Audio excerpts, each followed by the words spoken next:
जगात सगळ्याचं ऋण माफ करता येतं, पण उभ्या आयुष्यात आईचं ऋण कधीच माफ करता येत नाही. आई आपल्यासाठी सारं करत राहते. खरं तर आई या शब्दाला समानार्थी शब्द जर कुठला असेल तर तो म्हणजे त्याग आहे. त्यागाची मूर्ती आपण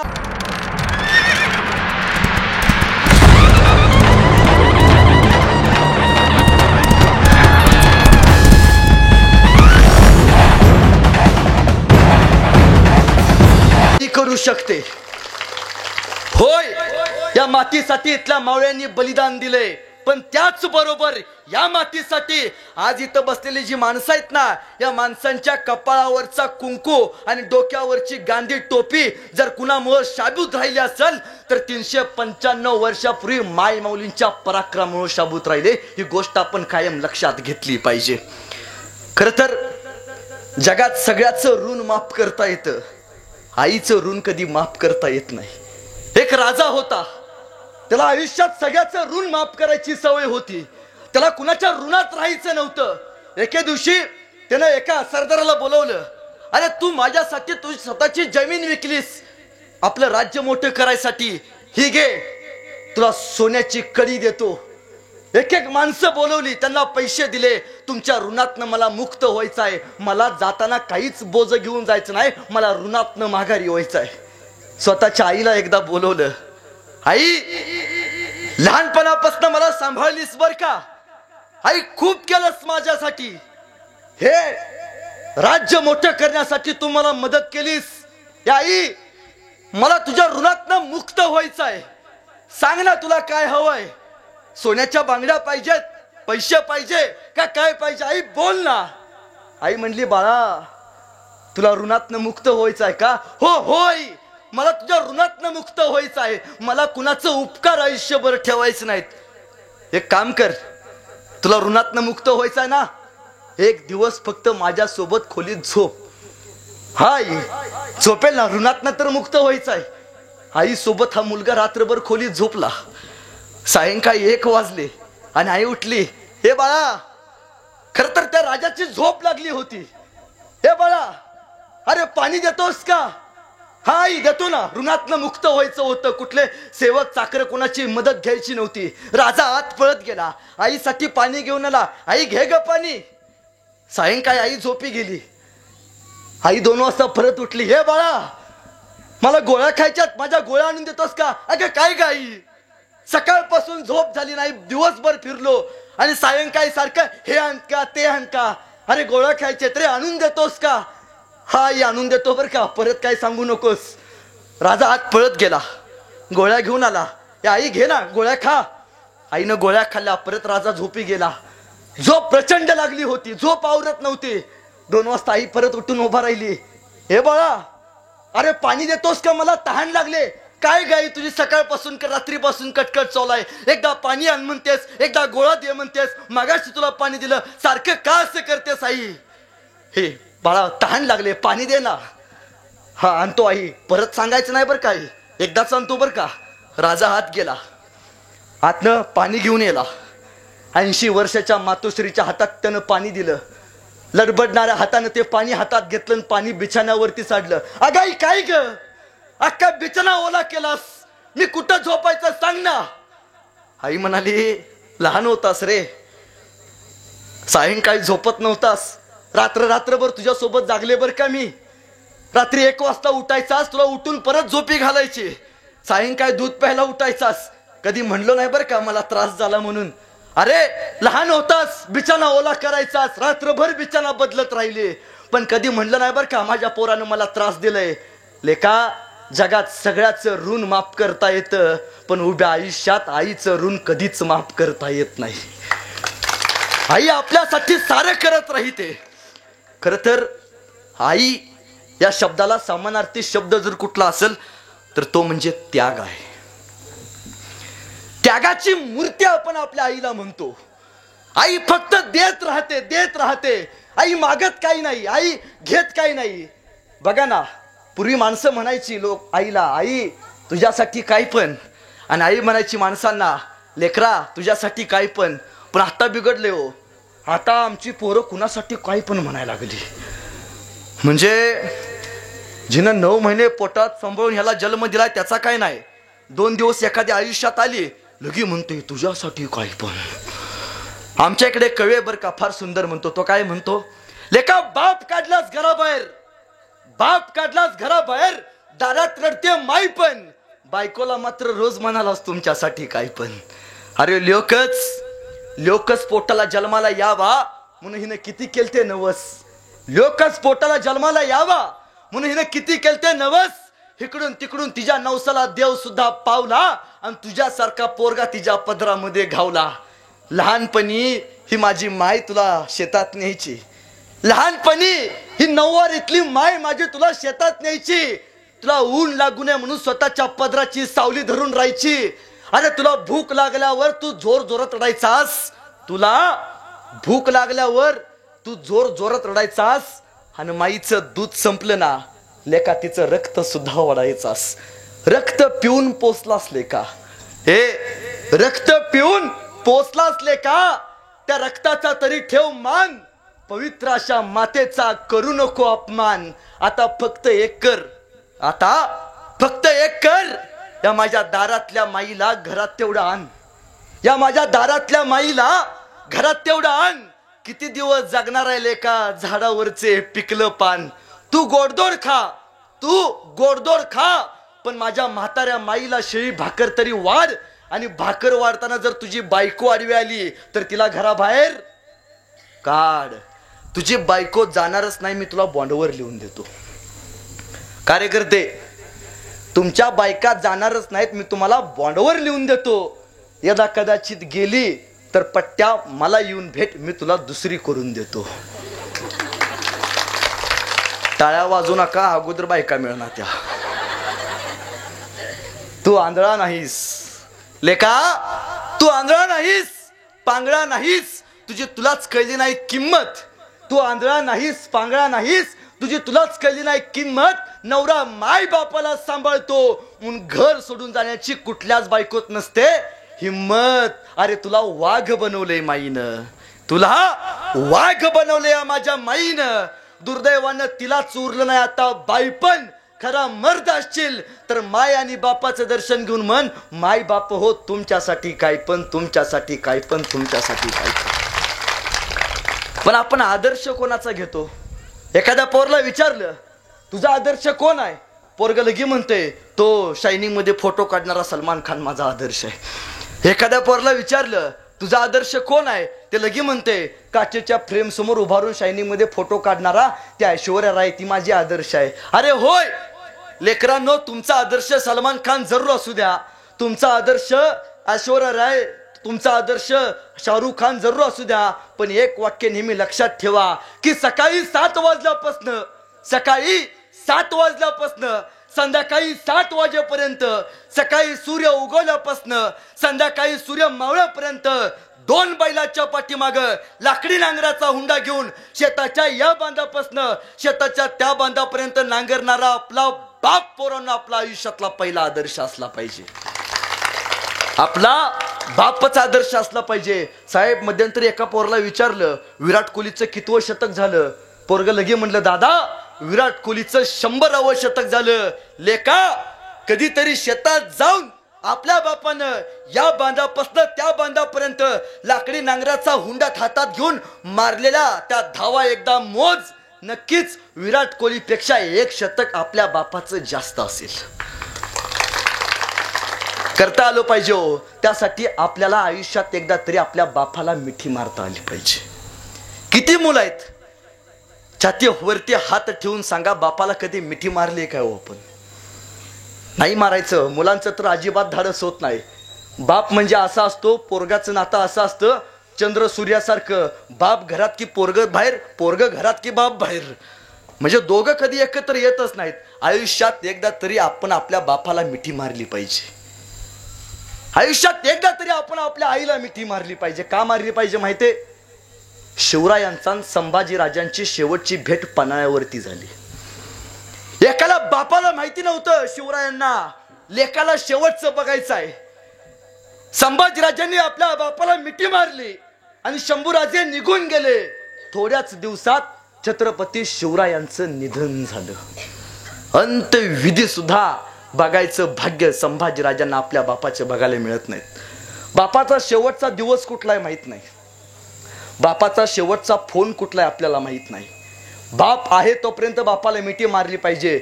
आणि पोरांनो, आयुष्यात एकदा तरी आपण आपल्या बापाचा मार खाल्ला पाहिजे. किती लोकांनी खाल्लाय बापाचा मार? हात वरती करा. बापाचा मार खाल्ल्याशिवाय कोणी मोठं होत नाही. हात खाली करा. आयुष्यात लय मार खाल्लाय वाटतं. आयुष्यात आपण आपल्या बापाला आयुष्यात एकदा तरी मार म्हणलं पाहिजे. आणि बापानं आपल्याला आयुष्यात एकदा तरी मारलं पाहिजे. त्यातल्या त्यात बुटानं मारलं पाहिजे. का मारलं पाहिजे माहितीये? कारण ज्या बापानं आपल्या पोराला बुटानं मारले, त्याच पोराचा पाठीचा कणा ताट झालाय. आणि तेच पोरगा समाजामध्ये अभिमानानं स्वाभिमानानं फिरतय. ही फक्त बाप नावाची ताकद आहे. घरात गेले की बूट घ्यायचं चालू कर म्हणायचं. फक्त मी सांगितलंय म्हणून सांगायचं नाही. हे आई वडिलांचं देणं आहे ना, जगात सगळ्यात जास्त प्रेम देणारी व्यक्ती कधी बघा आई वडिलांशिवाय आपल्याला बघायला मिळत नाही. एक मुलगा होता, 10वीची परीक्षा होती. रात्रभर दिवसभर शाळेत खेळायचा आणि सायंकाळी परीक्षा असल्यामुळे अभ्यास करत बसायचा. 12 वाजले की पूर्वी फार लाईटची सुविधा नव्हती. ताई पूर्वी पहिला चिमणी असायची दिव्याची, त्याला वात असायची. वात मोठी केली की चिमणी मोठी व्हायची, प्रकाश मोठा करायचा. वात लहान केली की लाईटचा प्रकाश कमी यायचा. सायंकाळी पोरगा 10वीचा अभ्यास करत बसला. आई रात्रभर पोराच्या शेजारी बसली. रात्री 1 वाजता मुलगा म्हणाला, आई त्या दिव्याची वात मोठी कर ग, मला दिसत नाही. आईनं लेकरासाठी दिव्याची वात मोठी केली. दिवसभर नवरा काम करून आला होता, सायंकाळी झोपी गेला होता. वात मोठी केल्यामुळे प्रकाश मोठा झाला. आणि नवरा म्हणा लागला, अगे कळत नाही का, झोप लागत नाही, दिवसभर काम करून आलोय, वात लहान कर. आईनं उठून वात लहान केली. अगं आई अभ्यास करतोय ग, वात मोठी कर ना. लेकासाठी आईनं उठून परत वात मोठी केली. नवरा म्हणतोय, अगं दिवसभर काम करून आले, वात लहान कर ना. नवऱ्यासाठी उठून परत आईनं वात लहान करत केली. खरं तर आई रात्रभर वात मोठी कमी जास्त करत राहिली. आई वात नव्हे, आईच वातीसारखी रात्रभर आपल्या लेकरांसाठी जळत राहिली. आई रात्रभर आपल्या लेकरांसाठी जळत राहिली. त्या आईला आपण कधीतरी स्वतःच्या काळजात स्थान दिलं आहे का हो? आईसाठी आपण काय केलं हा प्रश्न कधीतरी पडला पाहिजे. मदर्स डेला फादर्स डेला फक्त स्टेटस ठेवतो, माझी आई लाडकी आई, माझी लाडका पप्पा. आज अनेक मुली बसले तिथं, मोबाईल काढायचा आणि आईचा 10 फोटोच्या वर एक फोटो घावतो का बघायचा? नाही घावत. आईला कधी विचारले का, आई तुझा आवडता कलर कोणता हो? माहित आहे का आईचा आवडता कलर कोणता? नाही माहित. आई शेवटची मोबाईल वरती कधी ऑनलाईन आली माहित आहे का? नाही माहित. आईने कधी हट्टाने कधी मागितलं आठवतंय का? नाही माहित.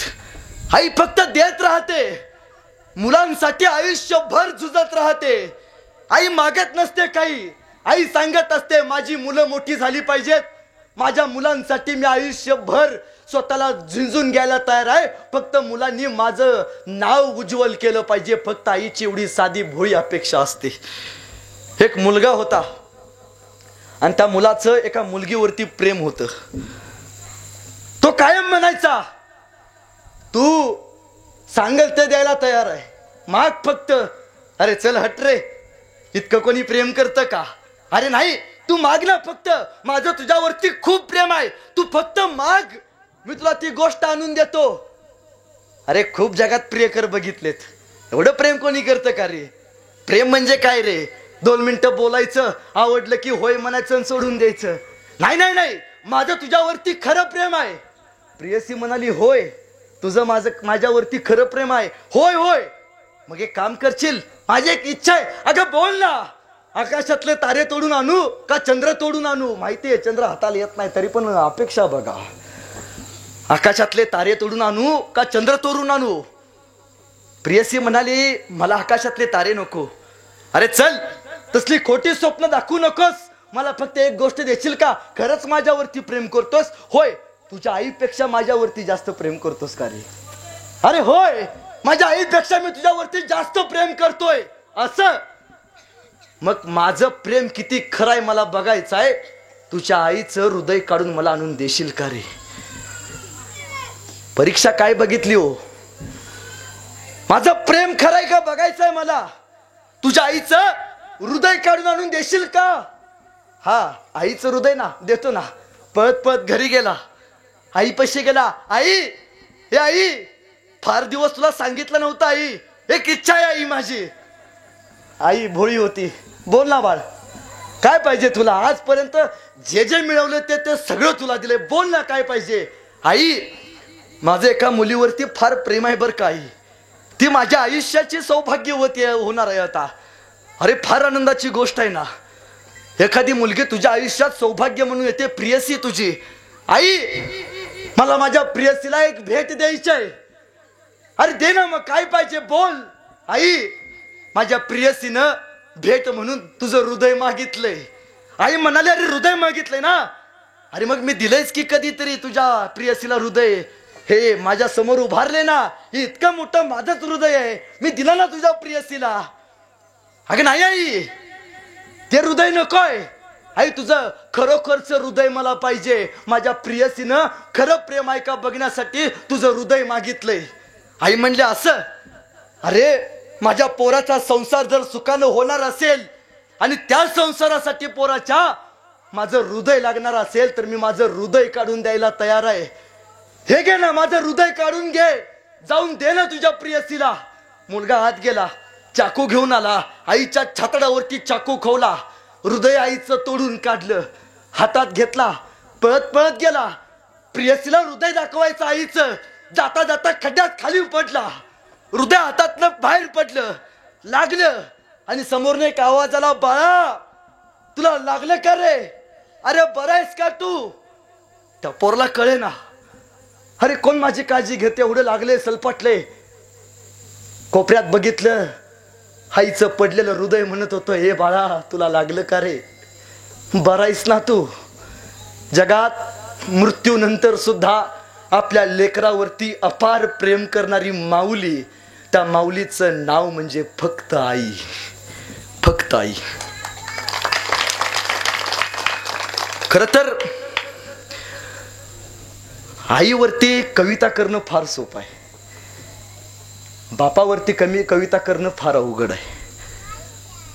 आई बाप नसले ना आयुष्यात काहीच आपल्याला मागता येत नाही. ज्यांनी आई बाप गमवले त्यांना विचारा आई बाप म्हणजे काय. आई असलं की सगळं मागता येतं. बापाचं आईचं अंतर थोडं लांब असतं. म्हणजे बाप पहिल्यापासून कडवटच, दगडाच्या काळजाचा असतो. आयुष्यात किती संकट होऊ देत, पोरगं पळत पळत जातं, आईच्या त्या कुशीत जाऊन लपतं, ढसा ढसा रडतं. बाहेरनं कधी आलात, कधी शाळेतनं माघारी आलात, घरात गेल्यावरती आपण पहिल्यांदा कुणाला हुडकतो? माझी आई. माझी आई कुठे हो? आई कुठे? जाताना कुठेतरी पडलात, तोंडातनं पहिला शब्द येतो आई ग. लागल्यावरती सुद्धा आपल्याला आपल्या आईचीच आठवण येते. त्या आईसाठी, त्या बापासाठी आपण आयुष्यात किती कृतज्ञ राहिलोय ही गोष्ट आपल्या लक्षात आली पाहिजे. शिक्षण शिक्षण शिक्षण हे फक्त शिक्षण आहे का हो? शिक्षणानं पिढी मोठी झाली आणि आई बापाला विसरली, ही सगळ्यात मोठी या मातीची खंत आहे. ताईनं 2 मित्र होते, रस्त्यानं चालले होते. समोरनं एका मित्राची आई येत होती. त्या मित्राच्या आईला बघितला बरोबर तो दुसरा मित्र म्हणाला, काय काकू कशा आहेत, तब्येत बिब्येत बरी आहे का? आणि घरी गेल्यावरती म्हातारी खोकलून खोकलून मिली तर तिला औषध आणून देत नाही. दलिंदर पिढ्या ज्या मातीमध्ये जन्माला आली. तेच पोरग बस स्टँड वरती जातं, ह्या तुमच्या पारणे जवळच्या बसमधनं काही मुली खाली उतरतात. ह्या पोरला वाटतं तिच्याकडे बघून आता आपण स्टाईल मारली पाहिजे. हे पोरग गाडीवरनं बस स्टँड मध्ये जातं. समोरने गाई जात असते, हे पोरग गाडीवरनं त्या गाईच्या पाया पडतं. आणि घरात गेल्यावरती बाप सांगतो, जा जरा गोठ्यातल्या जनावराला चारा टाक. ते म्हणतो, हे आपण असली कामं करतो का? म्हणजे आपण काय करतोय, पहिल्यांदा दुसऱ्याच्या आईला इज्जत देतोय आणि रस्त्यावरच्या गाईला नमस्कार करतोय, ज्या दिवशी या देशातली पोरं पहिल्यांदा घरातली माय आणि गोठ्यातली गाय या दोन गोष्टींना इज्जत देतील, त्या दिवशी तुमच्या गावात तानाजी, बाजी, यसाजी जन्माला आल्याशिवाय राहणार नाही. संस्कार पेरता आले पाहिजे. तो संस्कार, आपण संस्कार काय पेरलो? पूर्वी लहानपणी मला आठवतं, अनेक आजी आहेत तिथं, आई मला प्रश्न सांगा, आपलं बाळ रडले की तुम्ही लहानपणी काय करायचा? बाळाला कडेवरती घ्यायचा,